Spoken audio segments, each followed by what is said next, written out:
Hello everyone, it's Seth, probably better known as Saffron Olive, and it's time for another daily dose of Phyrexia. All will be one spoiler. So, full spoiler season kicks off tomorrow. Actually, it kicks off with a stream at noon Eastern time tomorrow, and we're going to watch it together over on the MTGGoldfish Twitch. So if you want to come hang out with a super cool group of people and talk about the new cards, check that out tomorrow at noon. So full spoiler season tomorrow, but over the last few days, Wizards has been previewing the 10 Planeswalkers from the set. So far, we got 7 of them. So today, we're going to count down and talk about and rank the 7 Planeswalkers we've seen so far from Phyrexia All Will Be One as we get ready for a ridiculous day of spoilers tomorrow. So before we jump into it, a couple of quick reminders. Number one, to keep up on all the latest spoilers throughout spoiler season, you should head on over to MTGpreviews.com. And number two, if you need some Phyrexia All Will Be One cards, you can snag up from our awesome sponsor Card Kingdom over at cardkingdom.com/MTGGoldfish.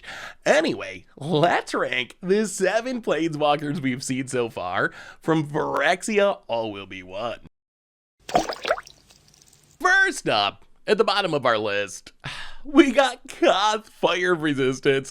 Look what they did to my boy. I love Koth. I really do. It's one of my favorite Planeswalkers. Mono Red Prison and Modern with Koth, one of my all-time favorite decks. So I was super hyped to see Koth coming back, but this version of Koth, it's just not very good. Like, it's 4 mana, it's 4 loyalty, it doesn't protect itself very well. Its emblem, if you get to it, is super slow. It searches for lands, which why with your red aggro deck want more lands in their hand? I mean, I guess it's something, but we're not going to get deep into Koth. We already talked about Koth during its initial spoiler video a couple of weeks ago, so check out that video. I'll put a card up if I remember it, if you want to hear more about Koth. But for now, Koth is coming in at the bottom of our Phyrexia All Will Be One Planeswalker list. Moving on, next up, we have Nahiri the Unforgiving, one of the new completed Planeswalkers.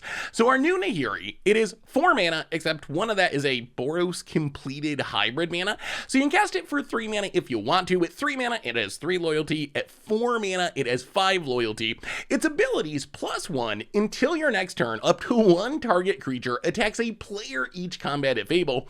Kind of interesting ability. Essentially what this does is it makes sure 1 creature can't attack Nahiri, which is nice, although it is worth pointing out it's not completely stopping that creature. It can still attack you, so it protects itself but not your life total. +1, discard a card and draw a card, and then 0, exile target creature or equipment with mana value less than Nahiri's loyalty from your graveyard. Create a token that's a copy of it. The token gains haste, exile to beginning your next end step. So the nice thing about that last ability is it's repeatable. Like if you play this for 4 mana and it has 5 loyalty, each turn you can be exiling something from the graveyard and slamming it into play and hitting your opponent. Sadly, it only lasts for 1 turn, but there are some ways around this. If you can play things that give you instant value with an ETB trigger, leave behind tokens, it's going to be much more powerful. Plus, it works well with itself. Like the +1 lets you discard cards to get in the graveyard, and then the 0 the next turn lets you put them back into play for a turn. So Nahiri the Unforgiving, it's definitely not Nahiri the Harbinger. Nahiri the Harbinger is a really strong Planeswalker that does many of the same things. You get the same looting ability, you get a bit of removal thrown in there, but the big payoff Nahiri the Harbinger is the -8 ability is the reason it sees play. It's essentially just put an Emrakul into play with haste and kill you. While Nahiri the Unforgiving can still cheat things into play from the graveyard, you're not going to be able to cheat an Emrakul into play, both because of loyalty and because Emrakul's going to shuffle back into your deck. So the ultimate is much less strong. Like the biggest reason people play Nahiri the Harbinger is if you can play it and +2 and +2 and then ultimate it, you just win the game if you put an Emrakul in your deck. The new version of Nahiri is more of a value play. You want to stick out and get repeatable value turn after turn, which definitely isn't bad, but I don't think we're going to see Nahiri the Unforgiving replace Nahiri the Harbinger in a format like Modern. Plus, in Modern, Nahiri doesn't even see that much play anymore. So if we look at these abilities, the +1, best comparison is maybe Gideon of the Trials, although it's definitely a worse version of Gideon's +1, because like I said, it's not going to protect your face. It's going to protect your Nahiri from getting attacked, but it's not going to stop your face from taking a bunch of damage from the creature that it targets. Then the Rummaging ability, it's essentially like a Plarg. It's a fine ability, or if we go back to the original Nahiri, same ability as original Nahiri's +2. And then the ultimate, I don't know what to compare it to. It's kind of a little bit like Nissa of Shadow Burrows, which is probably a bad comparison because Nissa just puts one thing into play once and then loses all of its loyalty. The interesting aspect in Nahiri is that last ability is a 0. So if it sticks out and you got a full graveyard, you can just be sneaking something into play each and every turn. It is worth mentioning with this equipment mode, you do have to still play equip cost. So cheating a Colossus Hammer into play, for example, isn't as exciting as you think because you're still going to have to pay 8 mana to put it on a creature, and then the hammer's going to go away at the end of turn anyway. So even if you do have 8 mana, it's going to be a one-shot. So it's a little awkward with most of the equipment that we have. Where it's really going to shine, I think, is with ETB value creatures, stuff like Blood Tithe Harvester, or Inspiring Overseer, Resolute Reinforcements. These are all cards that see a lot of play in Standard, and Nahiri's ability is perfect for those. You got a Blood Tithe Harvester in your graveyard, it trades off in combat or whatever. You play Nahiri, you put Blood Tithe back into play, you can use its removal ability if you want to, since it has haste, you get the blood tokens, you got value left over, and then sure, Blood Tithe's gonna go away at the end of turn, but that's fine, it already did its job. Or even Inspiring Overseer, like, it comes into play, it draws you a card, it gains you life, you hit for 2, it goes away, but sure, it already did something. Things that leave token behind, also really, really good with Nahiri. Resolute Reinforcements, probably a somewhat weak example, it just makes a 1/1, but still, yeah, your Resolute Reinforcements is gonna get exiled end of turn, but the token that it makes with its ETB is gonna stick around. So I think these are the kind of cards that you want to be able to take advantage of with Nahiri. If you can be zeroing something that has an enter the battlefield trigger or leaves value behind on the battlefield each turn, Nahiri could actually be a pretty powerful card. So it's going to be really interesting to see where this ends up. The other thing to keep in mind about Nahiri is it seems like Boros equipment is going to be a supported theme in Phyrexia will be one. We've already seen Jorkadine, which cares about equipment, and rumors are kind of flying around that we're going to have a new take on a living weapon, essentially, equipment that make a token when it comes into play. If we get a bunch of equipment that are making bodies when they come into play, then I think Nahiri could actually be pretty interesting because then the equipment mode gets much better. The problem that we talked about with Colossus Hammer, where you have to like Nahiri it and then spend mana to equip it, that gets a lot less problematic. If you're, let's say, putting an equipment into play that makes a 2/2 token, for example, even though the equipment will get exiled, that 2/2 token's gonna stick around, so it's giving you that value, and you're getting to get in some damage with the equipment while it's still on the battlefield. So Nahiri the Unforgiving, it's pretty low on my Phyrexian Planeswalker list, but that's in part because I think these Planeswalkers are actually all pretty interesting. Nahiri's a very unique design. We haven't really seen a Planeswalker like this before. No abilities actually lose loyalty, which is really interesting. So even though it's coming in number 6 on our list today, I think that there could be decks, if you build your deck properly, that can really turn Nahiri into a very strong card, at least in Standard, probably not in over formats, although really because it's completed, you can play it for just 3 mana, which is kind of exciting. So never underestimate 3 mana Planeswalkers. Even though Nahiri's low on our list, I think it's got a chance to be a pretty sweet card, and I'm excited to build around it. Next up, we're going to the far other side of the Planeswalker spectrum. We have a card that is incredibly powerful, but is also ridiculously expensive in Kaya Intangible Slayer. So Kaya, 7 mana, including double white and double black. You get a 6 loyalty Planeswalker with hexproof, which is actually sneaky powerful. Don't underestimate the hexproof on this. If you're going to tap out for a 7 mana Planeswalker, the worst thing to happen is your opponent's just like, sure, whatever, Fateful Absence it. And you don't get any value for that mana. Kaya, that's never going to happen because of hexproof. So your opponent's going to have to actually beat it down with creatures, which is going to be tricky, especially when you consider Kaya's abilities. So +2, each opponent loses 3 life, you gain 3 life. That's a relatively fast clock. Plus, it's going to buffer your life total if you can get this down against Aggro or whatever. 0, draw 2 cards, then each opponent may scry 1. -3, exile a creature or an enchantment. If it wasn't an aura, create a token that's a copy of it, except it's a 1/1 spirit creature with flying in addition to its other types. That ability really excites me. So I think that Kaya, there is no doubt that this card is powerful. The -3 and its static ability protect Kaya. The +2 protects your life total. The 0 ability generates card advantage. Those are all really strong effects. The only problem is is it costs so much mana. If you look at 7 mana planeswalkers, you're looking at like Karn Liberateds, Tibalt, Cosmic Imposter, Nicole Bolas, God Pharaoh, and in all honesty, even a lot of these planeswalkers were not that great in Standard. Like, they saw some fringe play, but they're really not staple level cards just because 7 mana is such a big ask. So I think that Kaya, it's got to deal with that. Even with all the upside of this card, just the fact that it costs 7 mana is going to mean it's going to be hard for most decks to play it. And even the decks that do want it, maybe you can play like a copy of it. I don't think it's a full deal breaker. It might mean that Kaya is more of like a sideboard card or something, but don't expect this to be a 4-of card. This is not a card liberated, but it still has that mana cost. There are some ways to cheat this into play. Invoke Justice is the big one. Just reanimating this for 5 mana seems good. Sadly, Urza Assembles the Titans doesn't work. It's got a 6 mana or less restriction on its put a planeswalker into play second lore counter ability, which is kind of sad because that would be really sweet if Urza Assembles the Titan and Super Friends could take advantage of it. So that's one possibility. As far as its hexproof, this is going to be really interesting. So on one hand, I think it's incredibly impactful. Like I mentioned before, if you're going to spend 7 mana for a planeswalker, you really don't want your opponent to just be like 2 mana Fateful Absence it, 3 mana Soul Transfer it, or even like Obliterating Bolt, get its loyalty down, hit it with one small creature, Cityscape Leveler can't kill it. So these are a lot of popular cards in Standard that Kaya just fully dodges. So there is a ton of upside here. However, we still got a problem. A pretty big problem that hexproof is not going to solve. And that is, if you look at the most popular cards in Standard that can deal with Kaya, they kind of don't care about hexproof. So number one, Invoke Despair. It's a sacrifice effect, so it doesn't target, and this is the most popular planeswalker removal spell in the format. So I imagine there's going to be times where you tap out for your Kaya and your opponent invokes Despairs and just eats it. Maybe even more troubling, hexproof only works when it's on the battlefield. It's not going to protect it while it's on the stack, so your opponent can still negate it or use other counter spells. It's not going to protect it when it's in your hand, so your opponent can still duress it or use other discard spells.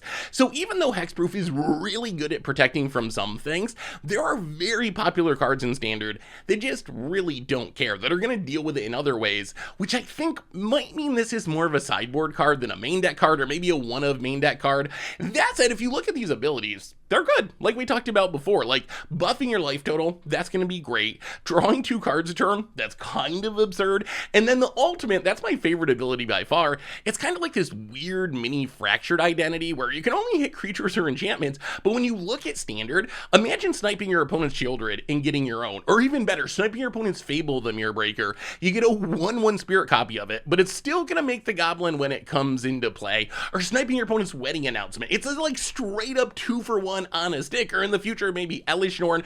So there's a ton of amazing targets where Kaya can come down, -3, -3, eat a Fable, eat a Shieldred, eat a Wedding Announcement, whatever, and probably just win you the game. It is worth pointing out, so let's say you use Kaya on Fable the Mirror Breaker. You steal your opponent's Fable the Mirror Breaker. It's going to be amazing. You get the Fable, it makes a Goblin, you get to do your rummaging. The downside is you cannot actually flip a Fable of the Mirror Breaker if you get it with Kaya, because if you create a token copy of a card, you only get the front side. Those cards have literally no backside, so it's impossible to flip a card. So keep that in mind if you use it on a Werewolf, let's say, or a Fable of the Mirror Breaker. You're never going to be able to flip to the backside because the backside literally doesn't exist. But that -3 ability is really exciting to me. So I can see this being a top end in a control deck. I think that's the most likely place for Kaya, where you bring this in the grindy matchups where people are just like slinging all their spells. In Standard is super grindy, but in those grindy matchups where the game's going to turn 10, the game's going to turn 20, and you're trying to grind out card advantage, this seems like an absurd Mirror Breaker if you get it down. You get it down, you eat your opponent's best thing, you start drawing cards, you start draining your opponent out of the game. So maybe Orzhov control, maybe Esper control. So I think there's homes for Kaya, even though it costs a lot of mana. I'm super hyped to play it, but I do think at 7 mana, this is probably more of like a fringe card that you bring in out of the sideboard in certain matchups, or a one-of on the top end of your curve, rather than a true staple planeswalkers. We also got a new Kaito in Kaito Dancing Shadow. So new Kaito, 4 mana, 3 loyalty. It has a static ability. Whenever one or more creatures you control deal combat damage to a player, you can bounce one of them back to its owner's hand. If you do, you get to activate Kaito's abilities twice this turn instead of once, which is actually pretty sneaky. One thing I love about Kaito is how well Wizards nails the ninja flavor with every single design that we've seen of Kaito so far. As far as the rest of the abilities, +1 up to 1 target creature can attack or block until your next turn. So this is just gonna straight up shut down a creature from attacking you or a Kaito way better than Nahiri's ability. Plus, it can make your creature not block. So if you're trying to get in damage, maybe to trigger Kaito's static ability, you can remove a blocker, swing in, activate again post-combat if you bounce a creature back to your hand. The 0 ability draws you a card, and then the -2 kind of weird, creaty 2/2 colorless drone artifact creature token with Death Touch, and when it leaves the battlefield, each opponent loses 2 life, you gain 2 life. The biggest concern I have for Kaito is it only has 3 loyalty. 3 loyalty for 4 mana. That means there's gonna be some risk here. You slam this, your opponent can just obliterating boulder or something the next turn and kill it. The other concern I have for it is we still have Kaito Suzuki in Standard, and Kaito Suzuki, that has proven itself to be a really strong card. We see Kaito show up a little bit back to Modern. It's just a really, really powerful effect. It does many of the same things that Kaito does. It generates card advantage, it makes creatures. In Kaito Suzuki, it's only 3 mana. You get the same amount of loyalty, and you get that phase-out free protection ability. And right now, Kaito Suzuki is pretty fringe in Standard. It shows up on rare occasions, but even though there's a lot of black decks and Grixis is popular, Kaito really hasn't found itself a staple in those decks. So I'm a little skeptical if Kaito Suzuki at 3 mana can't really become a Standard staple. Is Kaito Dancing Shadow gonna make it? That is one of my big questions. So if you look at the abilities, +1, pacify something until the next turn. The 0 ability, actually kind of like Kaito's card draw ability. And then the -2, I don't know what to compare it to. There's no card that actually does everything the drone token does. It's a noxious Grudian that also drains a little bit when it leaves the battlefield. So it's a fine combination of abilities. I do like that it fits perfectly in a ninja deck. Like, its static ability, wanting you to bounce creatures back to your hand. Think of it kind of like ninjutsu. It's as close as you can get to having like a ninjutsu ability on a planeswalker. If you're willing to ninjutsu, you get to use Kaito again rather than cheating a ninja into play. So maybe we see some sort of ninja deck. We can play both Kaitos, play a bunch of ninjas, do the tempo thing, play some discard, play some counters. So I'm excited to try ninjas again. In the best case scenario with this card, imagine like hitting with a Moon Circuit Hacker that you ninjutsu into play to draw a card with the Moon Circuit Hacker, and then you get to activate Kaito twice to draw 2 more cards. It also works really well with cards with ETB abilities, because you're able to pick up these cards potentially with Kaito's static ability and then replay them to reuse the ability. You do gotta be able to get in combat damage with them, which might be a problem with a Lauren or a Blood Tithe Harvester, but still imagine like picking up your Urtai every turn to counter or kill something, Corpse Appraiser to keep churning through your deck, Blood Tithe Harvester, Lauren. So I think that's probably the best way to take advantage of Kaito. In older formats or in Commander, it works super well with like Icefang Quaddle or Baleful Strikes. Like, play your Icefang Quaddle, draw a card. Kaito uses static ability to pick up Icefang Quaddle once it attacks, then you can draw 2 cards with Kaito if you want to, or some combination of its abilities, then you replay the Icefang Quaddle, and then you draw another card. That's such a ridiculous amount of card advantage, and you can be doing this pretty much every single turn. So I'm excited to try Kaito in like my Yarok Panharmonicon deck in Commander. We'll see if it actually makes the cut. In general, I'm skeptical of Planeswalkers in Commander, and Kaito, it does only have 3 loyalties, so it is gonna die a lot, but really, even if you can get this to stick for a couple of turns in the right deck with Panharmonicon enter the battlefield shenanigans, it might be a strong enough card advantage engine to make it work. Also, really hyped to try this one in Standard in Esper Panharmonicon. All the stuff we've been talking about, how Kaito likes picking up things with ETB triggers, gonna work really well with Elish Norn doubling up those triggers. So I'm excited to try Esper Panharmonicon with Kaito and Elish Norn kind of being the engine of the deck. So as far as Standard, again, I'm a little concerned that this is just bad Kaito Suzuki and it might not be enough to make it in top tier decks, but it seems like so much fun to play with it. I still can't wait to try it. Moving to the top half of our Planeswalker list, we got a card that when it was first previewed, I thought it was bad, but then the more I think about this card, the more I've come around to it actually being pretty powerful, and that is our new Lukka, our completed Lukka, Lukka Bound to Ruin. So Lukka is 5 mana in the Gruul colors. One of that mana is the Phyrexian Gruul completed mana, so you can cast it for 5 mana with 5 loyalty, or for 4 mana with 3 loyalty. Its abilities, +1, add a green or red mana, can only spend it on creatures or activating the abilities of creatures. -1, make a 3/3 green Phyrexian Beast creature token with Toxic 1. -4, Lukka deals X damage, divided as you choose among any number of creatures or planeswalkers, where X is the greatest power among creatures you control when you activate this ability. That last line of text might look kinda weird. Essentially what that means in practice is if you -4 Lukka, your opponent can't take and kill your biggest creature with the ability on the stack, which is a nice little upside there. So as far as Lukka, I think the best case comparison is actually Garruk Wildspeaker. If you look at Garruk Wildspeaker, +1, make 2 mana, -1, make a beast, -4, overrun probably better than dealing damage, although a pretty powerful ability if you have a bunch of creatures on the battlefield. Lukka really wants one big creature, Garruk wants a bunch of small creatures, and I think that Garruk Wildspeaker, it's still an underrated planeswalker. This is one of the first planeswalkers that was ever printed, and it's one of the few Lorwyn planeswalkers that actually still kind of stands up a little bit today. So I think that Lukka, it's kind of like standard Garruk. It's +1, makes 2 mana. Garruk's +1, a little bit better because you can untap Nykthos or whatever, Cabal Coffers if you're playing Commander, but still, +1, make 2 mana, -3, Lukka actually wins here, having Toxic on the beast is an upside, and then the ultimate, like I said, it's really situational, but I do think Lukka's ability is powerful, the removal ability in a deck with a bunch of big creatures, so I think the best case is Lukka's new Garruk, and Garruk is still a pretty good card. Can also compare it a little bit to Xenagos, I think it's a worse comparison, but the plus make Gruul mana for creatures kind of makes a little bit of sense as a comparison. On the other hand, if you want a comparison that will make Lukka look less good, it's probably Chandra Torch of Defiance. Chandra Torch of Defiance, for 4 mana, comes down with 4 loyalty. Lukka for 4 mana, only gonna have 3 loyalty. And if you look at Chandra, it does so many things. One of those things is add 2 red mana with a +1. Chandra's red mana doesn't have a restriction. You can cast whatever you want with it. And honestly, I've played a lot of Chandras, and the +1 to make 2 mana is probably the least important mode on Chandra. There are times when it's good, where you can like play Chandra and follow up with a 2-drop or a removal spell or something, but really, Chandra's best abilities are generating card advantage, killing things, so Lukka's +1 is kind of the worst mode on Chandra, and many of the other aspects of Lukka are just worse than Chandra as well. So I think that Lukka, based on this comparison, is probably a standard-only card, outside of one maybe unique situation that we'll talk about in a minute, but still, I think that Lukka is probably good enough to see play in standard. Maybe the most intriguing aspect of Lukka for me is really that ultimate, the -4. If you cast Lukka for 5 mana, you can use it right away.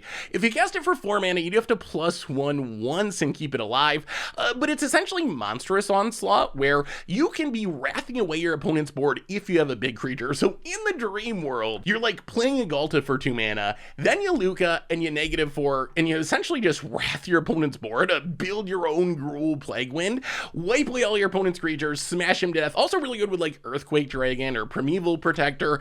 Not as easy to do in standard, but like Titan of Industry, dividing up 7 damage seems pretty good. I think the most obvious homes for Lukka in standard are actually 2 kind of tier 3 decks. One is Chaotic Transformation, which is a deck that's all about cheating Titan of Industry into play. Lukka is really, really good with Titan of Industry. Its mana +1 lets you ramp into Titan of Industry, lets you complete Lukka for 4 mana.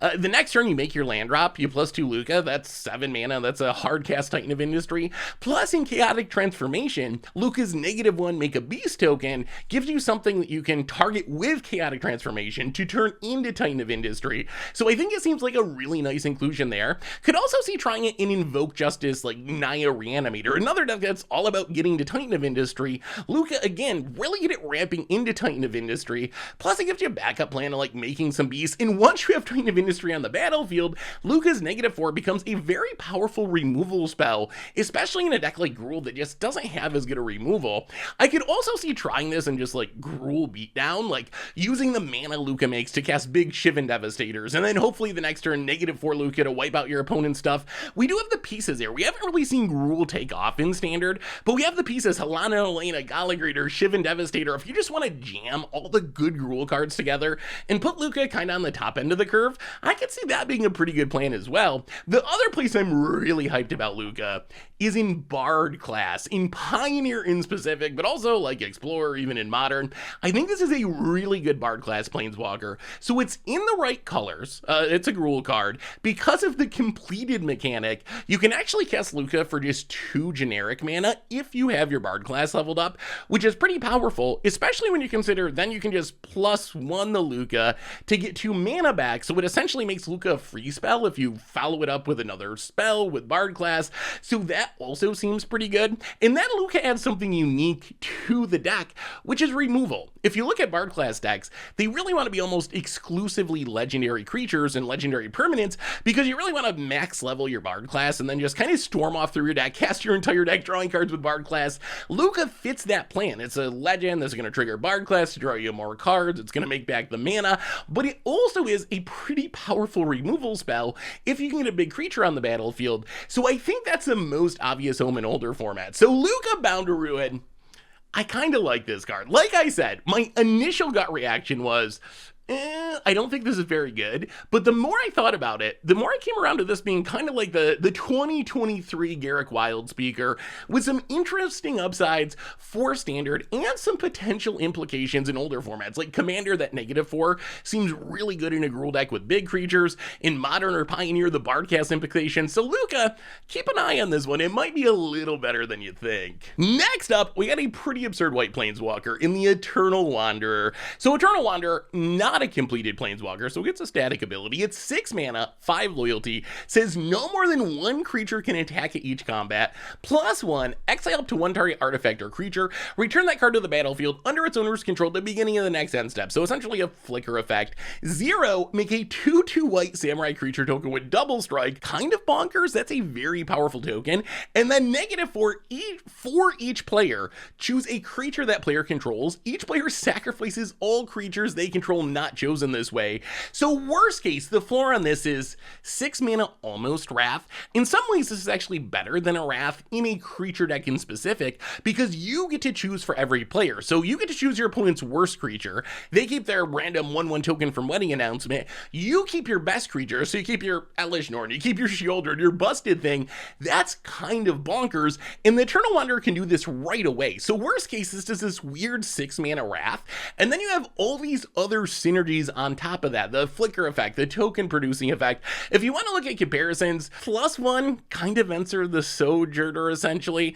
There is a twist. The Eternal Wanderer can exile your opponent's things as well, so if you just want to get a blocker out of the way for the turn, you can do that. Probably mostly going to be used like Fencer though to blink your own stuff to get ETB values, kind of Patermonicon shenanigans. The 0, it's almost making Mirran Crusader. You don't get the protections, but still a 2/2 double striker. That's probably a 3 mana value card, and you can do that every single turn. Plus, it's going to be hard to kill the Wandering Emperor outside of spells. It's kind of reverse Kaya. Kaya, you just can't kill with spells because of hexproof. Eternal Wanderer, the best way to kill it is going to be with a Fateful Absence or whatever, because you're going to have a hard time killing it with creatures because you can only attack it with one of them. And then the -4, not a perfect comparison, but basically Tragic Arrogance, but only 4 creatures, doesn't hit all the other permanent types. So I think the Eternal Wanderer, this is going to be a very obnoxious card to actually deal with.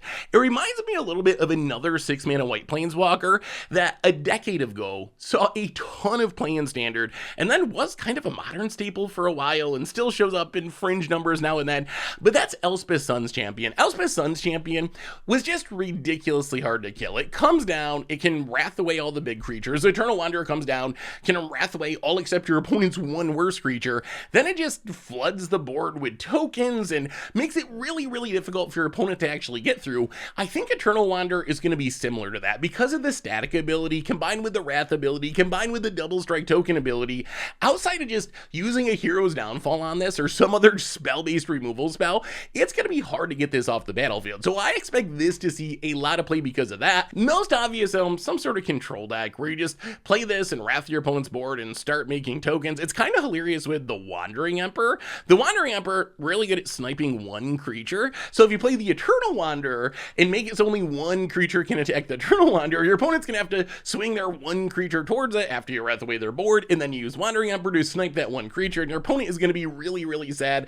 So I could see Orzhov control, Esper control, definitely wanting the Eternal Wanderer on the top end of their curve. It just does everything you want. Another powerful wrath effect with a bunch of upside. However, the reason I'm hyped about this card is this is a perfect Panorama card. The Eternal Wanderer, I want to play this like Venser. Venser the Sojourner, maybe my all-time favorite Planeswalker, at least in the top 3. I want Venser to come back so badly, but no, I mean, I guess maybe it kind of will, but not in the way that I'm hoping. But the Eternal Wanderer can kind of scratch that itch a little bit with the +1. So the idea is you play Eternal Wanderer with your Elesh Norns, with your Panorama, and then every turn you can be blinking a Spirited Companion that comes into play and draws you multiple cards because of your Panorama. You can be resetting the Anointed Peacekeeper. You can be Extraction Specialisting back your board, or getting lands with Ambitious Farmhand. So it works really well with these ETB blink effects. Plus it gives you the Wrath that lets you keep around your Elesh Norn, which is kind of absurd. Like, imagine a big board going, you play Elesh Norn, your opponent's got all their stuff going on, then you Eternal Wanderer, wrath away everything except your opponent's worst creature, and you get to keep your Elesh Norn on the battlefield. How are you gonna lose from that stage? Also, really sweet with the prototype creatures, where you can like Phyrexian Fleshgorger for 3 mana, and then later use your Eternal Wanderer to flicker the Phyrexian Fleshgorger, and when it comes back into play, you're gonna get the fully powered mode. It's gonna turn into a 7/5, so keep that in mind as well. There's been a little bit around the edges of Standard, some decks that are built around trying to blink the prototype creatures. The Eternal Wanderer seems like a huge addition that could make that archetype into an actual fun playable archetype. The other place where I think this card is great, and I never say this about Planeswalkers, but I think this is a legitimately great commander card. I think Wizards actually really figured out a way how to make a Planeswalker that is super relevant for commander. So the most obvious home for this is going to be blink style decks. It can really take advantage of that +1. So Elesh Norns and Prestons and Bragos and Runes and Aminatus, any sort of blink Panorama ETB value style deck. But really, I think there's an argument that you can just play this in essentially any white deck because of the Wrath ability. Like, you play this for 6 mana, you get the pseudo Wrath of God, and then many of the best white creatures in Commander have ETB abilities. Even if you're not trying to build Elesh Norn, Panorama Blink,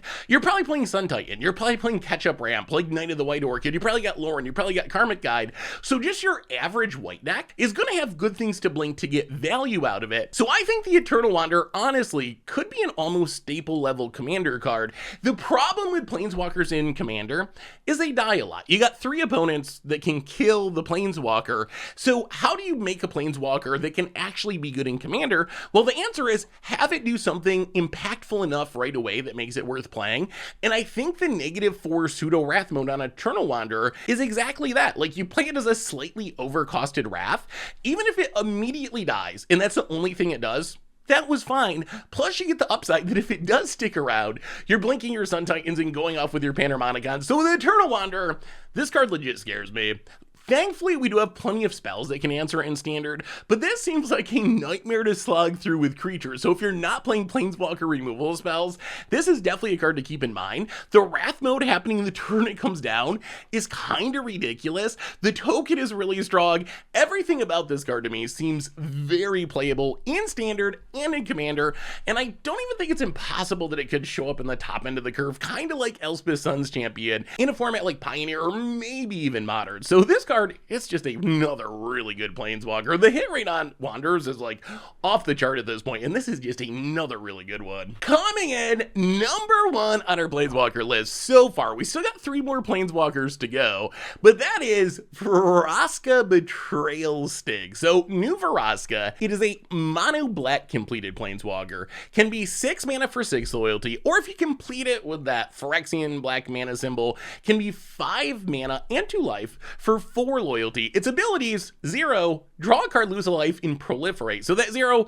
is technically a +1 because you add a loyalty counter to Vraska, so think of it as a +1, but you get the upside that if you're playing a proliferate deck, other things with counters, this can be adding a counter to all of them. -2, target creature becomes a treasure and loses all of their types, a really absurd form of removal. This gets rid of any creature on the battlefield. Sure, your opponent can use it for a mana, but that can answer literally anything. Indestructible, does not matter. And then -9, if target player has fewer than 9 poison counters, they get a number of poison counters to equal the difference. So essentially, your opponent goes up to 9 poison counters, which means if you can proliferate a single time, either by your Vraska living and zeroing the next turn, or in some other way, this just wins you the game. Plus, there's some shenanigans to turn that into an instant win that we'll talk about in a minute. So Vraska, it is the most cookie cutter of our new Planeswalkers so far. It really fits the Obnixilis Reignited archetype, which there used to be a meme about how every Planeswalker was essentially Obnixilis, a plus ability that generates card advantage, a negative ability that destroys something, an ultimate that wins the game eventually. Vraska is exactly that. A +1 draw card, lose a life, it's Obnixilis. -2, turn a creature into a treasure, same as Obnixilis destroying the creature. Ultimate doesn't win the game immediately, but probably wins the game in a couple of turns. So this is not breaking any new ground. Vraska is very cookie cutter, but sometimes cookie cutter cards exist because the abilities are powerful and playable, and that's what Vraska is. Like, sure, it's not breaking new ground, it's a pretty traditional, archetypical Planeswalker, but everything it does is really, really good, and it fits the mold of Planeswalkers we've seen in the past at 6 mana, and Vraska has the upside of maybe being 5 mana because it completed, that have seen a lot of play. Vraska Relic Seeker, Liliana Dreadhorde General, Soaring Grim Nemesis, a combination of card advantage and removal and a potentially game-winning ultimate. That's what you really want in these Planeswalkers. And remember, Vraska's in the best color combination in Standard. Black decks are still at the top of the format. We still got Shieldred, we still got Invoke Despair. Vraska curves perfectly into the top end of this curve. Turn 4, Shieldred you. Turn 5, Invoke you. Turn 6, Vraska you. Start drawing more cards or killing even more stuff. So I think that Vraska, it just hits all the mark of a very playable card. As far as the proliferate ability, I think we're kind of in wait and see mode to see what else we get. We know proliferate's supported in Phyrexia. We know that poison counters are supported in Phyrexia, but it's very early. Tomorrow is the start of full spoiler season, so we haven't really seen what that means yet. At this point, proliferate is cute with sagas. You can speed through your Fable of the Mirror Breaker. You can speed through Urza Assembles the Titans. I'm definitely excited to revisit Super Friends. Now that we get all these new Planeswalkers, Urza Assembles the Titans, every time I've played it, it is overperformed. I could imagine Vraska being really, really good there. You can put in for play for free. You can proliferate to get through your Urza Assembles a Titan quicker. You add loyalty counters to your other Planeswalkers. So maybe we have some sort of Super Friends deck that could exist. Like I said, I think you can just jam this in Mono Black or Grixis or any of the popular decks in the top end of your curve, and it's going to be good. But maybe even more exciting is some sort of Super Friend style Planeswalker. The reason to be hyped about this card outside of Standard is mostly it's one of the few Planeswalkers that is a literal instant win with Vorinclex Monstrous Raider. So how this works is Vorinclex doubles up the counters that you put on things. So if you Vorinclex into Vraska, Vraska is going to come into play with 12 loyalty counters. So then you can just immediately ultimate it, give your opponent up to 9 poison counters, but then Vorinclex is going to double that, and then your opponent just dies on the spot from being poisoned out. And oddly, this actually works even if you complete Vraska, as long as you order your replacement effects properly. So essentially completed and Vorinclex are both replacement effects. You get to choose the order in which they resolve. So let's say you have completed resolve first. What'll happen is your Vraska will have 4 loyalty, Vorinclex will double it to 8 loyalty, then you're kind of sad. But if you do it in the other order where you have Vorinclex's ability resolve first, Vraska has 6 loyalty, Vorinclex doubles it to 12 loyalty, then you minus the 2 loyalty from completed, you're going to end up with 10 loyalty, which is still enough to do the ultimate trick right away, poison your opponent out of the game. And you're probably thinking, well, wait, like, is it even worth talking about this? What are the odds that there's going to be a deck that's going to Vorinclex and Vraska? Is this really a competitive thing in 60 card formats? Is this just a commander meme? And there's one reason to think this will actually be a thing, and that's that Vraska might just be part of the best Emergent Ultimatum pile now. Emergent Ultimatum is essentially a 1-card win con. You just tutor up 3 things and try to have 3 things that win the game. I think think that the most optimal pile now might be Vorinclex, Vraska Betrayal Sting, and Liliana Dreadhorde General. If your opponent gives you Vorinclex plus either Planeswalker, they probably just lose the game. You ultimate Liliana, your opponent goes down to one of each permanent type. You ultimate Vraska, your opponent literally just loses the game to poison counters. So they can't really give you the Vorinclex, which means they're going to give you Vraska plus Liliana. But if they give you Vraska plus Liliana, you wrath their board, you draw tons of cards, you make a bunch of zombies, and probably win the game anyway. So I actually think that Vorinclex Vraska is relevant for 60 card formats just because of Emergent Ultimatum in specific. So Vraska Betrayal Sting, the card's great. It has everything you want out of a competitive Planeswalker. It draws cards, it kills things. This is one where completed, it's good at 5 mana. You're essentially getting the Ob Nixilis. At 6 mana, it's fine as well. It's got a decent ultimate in the right deck. It has cool shenanigans with this set's main mechanic, Proliferate, which is going to be exciting to see if that matters in Standard. So Vraska, this is a card, Commander in Proliferate deck. Standard, you play it in generic black decks. You can play it in really anything, Super Friends style decks. And then you also get the Emergent Ultimatum combo potential. So anyway, that brings us to the end of all the Planeswalkers we've seen so far. From Phyrexia, all will be one. 3 more to go. We'll be seeing them maybe today, maybe tomorrow. Tomorrow, full spoiler season kicks off, noon Eastern time with a stream from Watsy. We're going to watch it on the Goldfish Twitch. So if you want to come hang out with a really cool kind of chill chat and talk about the new cards together, twitch.tv/MTGGoldfish at noon tomorrow. So check that out as well. But in the meantime, what do you think? You saw my ranking of these Planeswalkers. How do you rank them? What are you most excited about? What did I miss with these cards? Let me know in the comments. Thanks for watching, everyone. I hope you enjoy it. And I'll be back tomorrow with more daily Phyrexia All Will Be One spoilers. So until then, have a wonderful day, and I will talk to you soon. Looking for even more magic? Make sure to check out the video where we talk about the best creature from every year of Magic, or maybe the one about the most impactful set that doesn't technically exist, Spectral Chaos.